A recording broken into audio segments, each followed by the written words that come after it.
आज का हमारा विषय है ब्रह्मचर्य की साधना।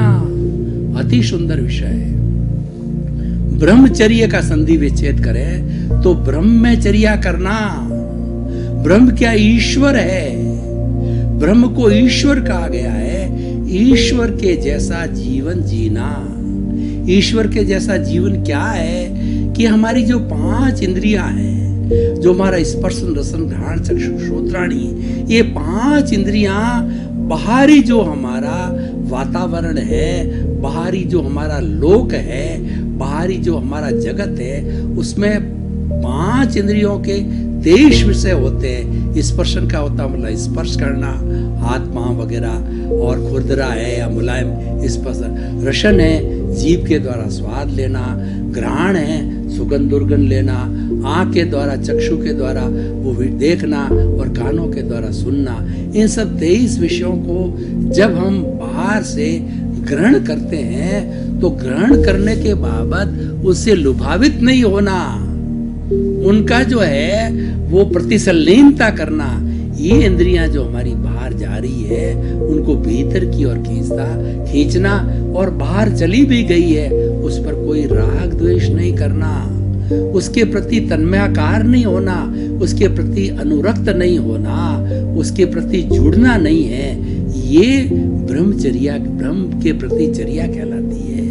ब्रह्मचर्य का वैसे तो साधारण जो समाज रूप जानता है वह ये है कि हमारा वीर्य है, उस वीर्य को जो है वो वीर्य को समाप्त नहीं करना, वीर्य का नुकसान नहीं करना, वीर्य को व्यर्थ नहीं गंवाना। शादी करी, संभोग है, इंटरकोर्स है, ये सारा उससे जुड़े होते हैं। ये तो एक स्थूल परिभाषा है, लेकिन वो भी परिभाषा अपनी जगह आएगी, वो भी हम लेंगे। लेकिन ब्रह्मचर्य का जो विशद विवरण है वो ये है कि हमारे भीतर जो राग द्वेष की दृष्टि है, उस दृष्टि के भीतर उसको समता का भाव रखना। हमारे 2 आंखें हैं, एक राग की आंख है, एक द्वेष की आंख है, और ये राग द्वेष का चश्मा लगा हुआ है। उस चश्मे के तहत हम किसी व्यक्ति को देखते हैं या वस्तु को देखते हैं, तब हम कहते हैं ये अच्छी है, ये बुरी है, ये खराब है, ये अच्छी है, ये लाइक है, ये डिसलाइक है, ये प्रिय है, अप्रिय है।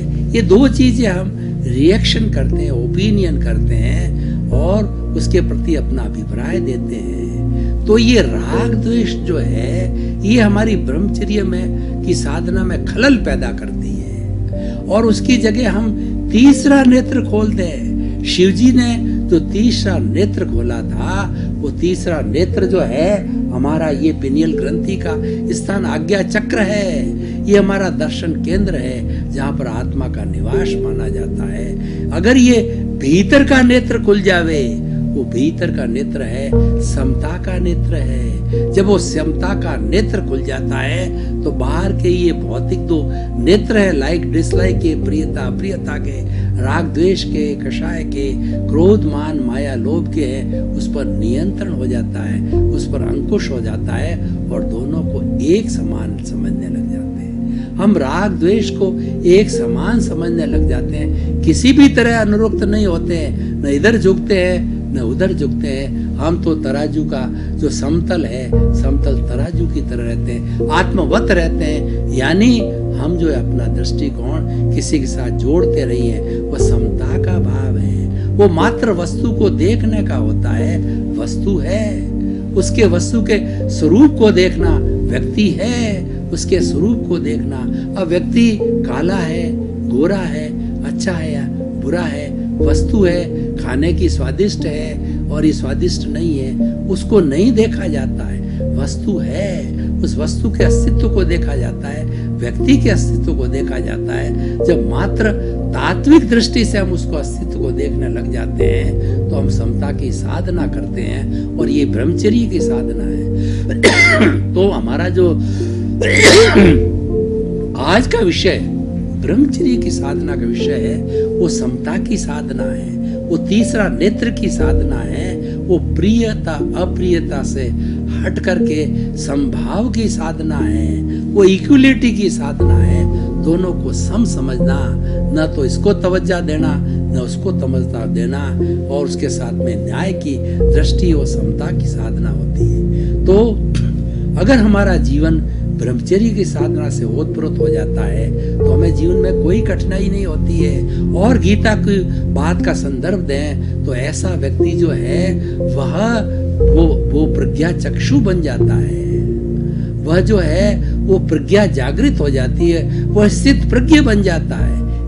स्थित प्रज्ञ वह होता है जो ब्रह्मचर्य की साधना करता है, वो राग द्वेष से मुक्त होकर के वीतराग की साधना करता है, वो समता की साधना करता है, दोनों को एक समान मानता है। सर्दी हो, गर्मी हो, ऊंचा हो, नीचा हो, लाभ हो, हानि हो, प्रतिष्ठा हो, अप्रतिष्ठा हो, मान हो और मान हो या कोई भी अमान हो, हर स्थिति के अंदर वो समान रहता है।